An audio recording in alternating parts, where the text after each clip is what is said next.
बिहार माता सीता की जन्मभूमि है जी, और बिहार का सांस्कृतिक विकास भी जरूरी है और भौतिक विकास तो जरूरी है ही है। उसको लेकर के हम देख रहे हैं कि वहाँ अभी जिस तरह का नेतृत्व चाहिए ऐसा कोई दिख नहीं रहा है।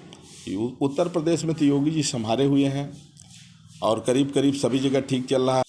फिर बिहार के लोग ज़्यादा हमारे पास आने लगे, कहे कि नहीं बिहार से लड़िए कहीं से। जी, बिहार की तरफ कब जाएंगे और किस जिले से लड़ेंगे, दर्शक ये जानना चाहते हैं। देखिए, मैं बिहार कहीं से भी लड़ सकता हूँ, बिहार नहीं देश में कहीं भी किसी भी राज्य नहीं तो से। तैयारी कब करेंगे, अब तो टाइम तो आ चुका है। देखिए, हमें तैयारी नहीं, हमारी तैयारी फुल है जी, हमारा नामांकन ही तैयारी है। नामांकन करने के बाद जनता अपने आप जो है। क्या आपको भारतीय जनता पार्टी टिकट दे रही है कि आप हिंदुत्व का चेहरा लेकर लड़ेंगे? नहीं, मैं हिंदुत्व का चेहरा भी हूँ। हाँ, और बीजेपी टिकट भी दे रही है। हाँ, और हर स्टेट से हमारे लिए डिमांड है। हाँ, तो अगर यूपी से लड़ेंगे तो रायबरेली से पक्का है। अब बिहार से तो बहुत डिमांड है, बहुत लोगों का वो दबाव बन रहा है, कहते हैं नहीं बिहार से लड़िए। तो बिहार जैसे बक्सर है। हाँ, और एमपी से लड़ेंगे तो एमपी में जैसे सीधी है, रीवा है, सतना है या भोपाल है। राजस्थान में भी बहुत लोग बुला रहे हैं। तो जहाँ से भी, तमिलनाडु में हो सकता है। कहने का अभिप्राय कहीं से भी भारतीय जनता पार्टी मुझे मतलब 29 राज्य में से किसी भी राज्य में आप जा सकते हैं। बीजेपी जहां से टिकट दे देगी चुनाव वहां से हम निकाल लेंगे। अच्छा, क्या लगता है कि फिर से आप राजनीति के शिकार ना हो जाएं? क्या आपको लगता है भारतीय जनता पार्टी आप पर भरोसा करेगी और किसी न किसी राज्य से आपको चुनाव में उतारेगी?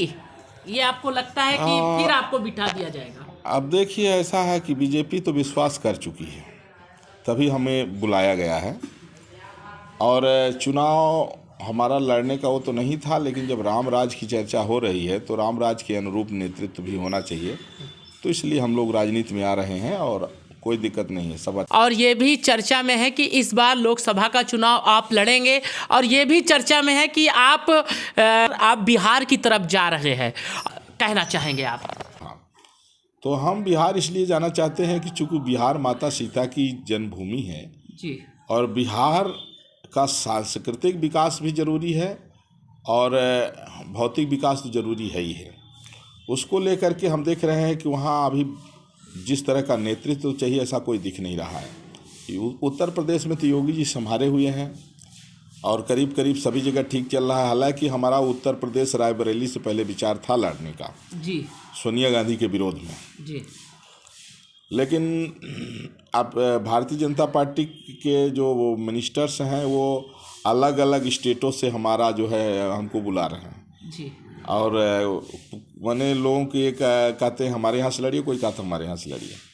तो हम तो दरअसल में उत्तर प्रदेश रायबरेली से सोनिया गांधी के खिलाफ लड़ना चाहते थे। जी, फिर बिहार के लोग ज़्यादा हमारे पास आने लगे, कहे कि नहीं बिहार से लड़िए कहीं से। जी।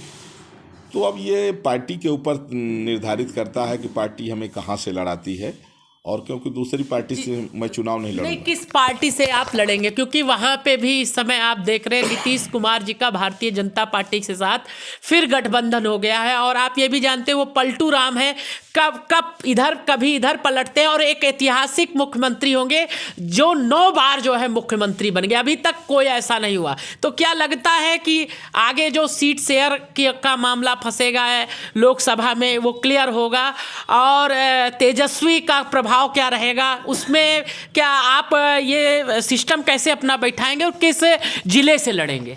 देखिए, एक चौपाई रामायण में है, उलट पलट लंका सब जारी। तो विपक्ष की लंका को जो है नीतीश उलट पलट के जारे दे रहे हैं। हाँ। ये जो इंडिया गठबंधन है, हाँ। उसको नीतीश जी हनुमान जी से प्रेरित होकर के जी, कभी उल्टना कभी पलटना, कभी उल्टना कभी पलटना, माने पूर्ण रूप से इंडिया गठबंधन को नस्त नाबूद कर दिए हैं। हाँ। और अच्छा काम किए नीतीश जी का जो है। लोग पलटू राम भले कह रहे हैं, लेकिन ये पलटू राम नहीं, उलट पलट लंका, कभी उलट गए कभी पलट गए। जी। और उलट पलट लंका सब जारी जो है, तो ये इंडिया गठबंधन को ख़त्म कर दिए हैं। लोगों का मानना है नीतीश कुमार को इसीलिए गठबंधन में भेजा गया था कि आप वहां जाके बड़ा खेला कर दीजिएगा। क्या आपको लगता है ऐसा खेला करने के लिए? कुछ दिन के बाद लोग ये भी कहेंगे कि स्वामी प्रसाद मौर्य को भी इसीलिए भेजे हैं कि सपा को समाप्त कर दें। जी। तो ये अपनी अपनी देखिए आप राजनीतिक दृष्टिकोण लोगों का है। हमारा तो सीधी बात ये है कि देश हित में जो काम करे, देश हित में बयान दे, देश हित में लोगों को प्रेरित करे, वो अच्छा व्यक्ति है। और जो आपस में एक दूसरे की आलोचना करना, एक दूसरे को लड़ाने की बात करे, जो समाज में हिंसा और अशांति का माहौल फैलाए, वो गलत है। तो चूँकि अब भारतीय जनता पार्टी अच्छा काम कर रही है, हमारे लिए तो देखिए है कि कम से कम जय श्री राम बोल रहे हैं, राम का नाम ले रहे हैं, पूजा पाठ कर रहे हैं, चंदन लगा रहे हैं, मंदिर जा रहे हैं, इससे समाज को प्रेरणा मिलती है।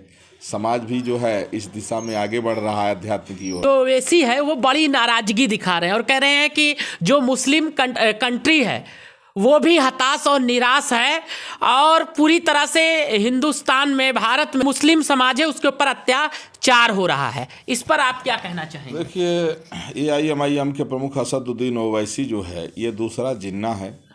एक जिन्ना ने देश को बांटा और दूसरा जिन्ना है ये तैयारी कर रहा है। इस हरामखोर को ये नहीं मालूम है कि देश का जब बंटवारा हुआ तो धर्म के आधार पर हुआ। और पाकिस्तान बांग्लादेश मुसलमानों को दिया गया, जो मुस्लिम देश बन गया है, तो बंटवारे से बचा हुआ जो हिंदुस्तान है वो हिंदुओं का स्थान है। तो हिंदुस्तान में तो ईसाई मुसलमानों की नागरिकता ही समाप्त हो जानी चाहिए। जब पाकिस्तान बांग्लादेश में हिंदू को, माइनॉरिटी को बराबर का अधिकार नहीं दिया गया, उनको ज़बरदस्ती इस्लाम कबूल कराया गया, तो हिंदुस्तान में इनको अपेक्षा नहीं रखना चाहिए। लेकिन हिंदुस्तान की अति उदारता रही है कि इनको बराबर से भी ज़्यादा सम्मान दिया गया था, आज भी है। लेकिन अब वक्त की ये मांग है कि भारत संवैधानिक रूप से हिंदू राष्ट्र घोषित हो और यहाँ रह रहे ईसाई मुसलमानों की नेशनलिटी समाप्त की जाए।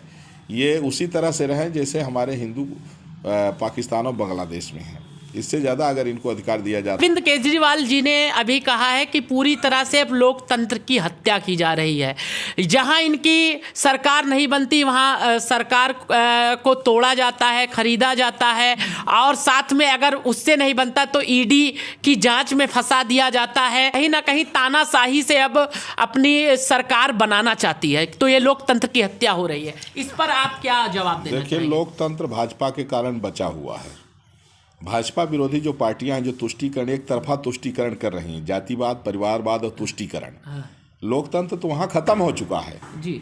चाहे वेस्ट बंगाल में ममता बनर्जी को देख लीजिए, लाखों रोहिंग्या आतंकवादियों को उन्होंने नेशनलिटी दे दिया, पूरे देश को खतरा पैदा हो गया है। इधर जो है तो सपा को देख लीजिए, सपा में बयान लोग दे रहे हैं कि कहते हैं कि ब्राह्मण जो है तो नफरत फैला रहे हैं, इस तरह तमाम तरह की बातें कर रहे हैं। जाति विशेष को लेकर के टिप्पणी स्वामी प्रसाद मौर्य कर रहा है कि हिंदू मतलब नीच होता है। तो यह अलोकतांत्रिक बयान है, असंवैधानिक बयान है जी। तो लोकतंत्र की हत्या तो विपक्ष कर रहा है। भारतीय जनता पार्टी से ही लोकतंत्र सुरक्षित है। अब वो ये बात अलग है कि इनको उसकी परिभाषा नहीं मालूम है, और ये अपराधी प्रकृति के लोग हैं जो इस तरह लगातार जो है तो बयान दे रहे हैं, जो सनातन धर्म के विरोध में, हिंदुओं के विरोध में। और ऊपर से अगर कोई जो है सबके साथ सबके विकास की बात करे तो उसके ऊपर दोषारोपण भी जी। अब एक सवाल और लेंगे। ये जो अखिलेश यादव जी ने कहा है कि भारतीय जनता पार्टी उत्तर प्रदेश में जितने भी सांसद हैं सबकी टिकट काट रही, सिर्फ एक को छोड़कर, वो कौन हो सकता है? अब समाजवादी पार्टी के मुखिया अखिलेश यादव जी को जो भी उनको ऐसा लगता हो, लेकिन ऐसा क्या लगता है टिकट कटेगा? हाँ, इनका कहना टिकट कटना न कटना एक अलग बात है, ऐसा कुछ है नहीं।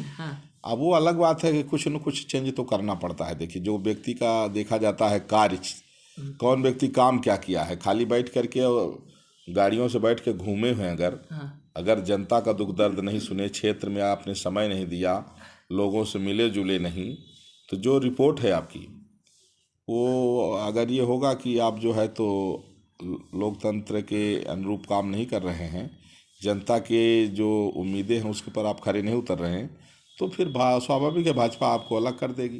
देखिए, भारतीय जनता पार्टी में अगर आपको रहना है तो आपको काम करना होगा, नहीं करेंगे तो ज़्यादा दिन नहीं चलेंगे, ये पक्का।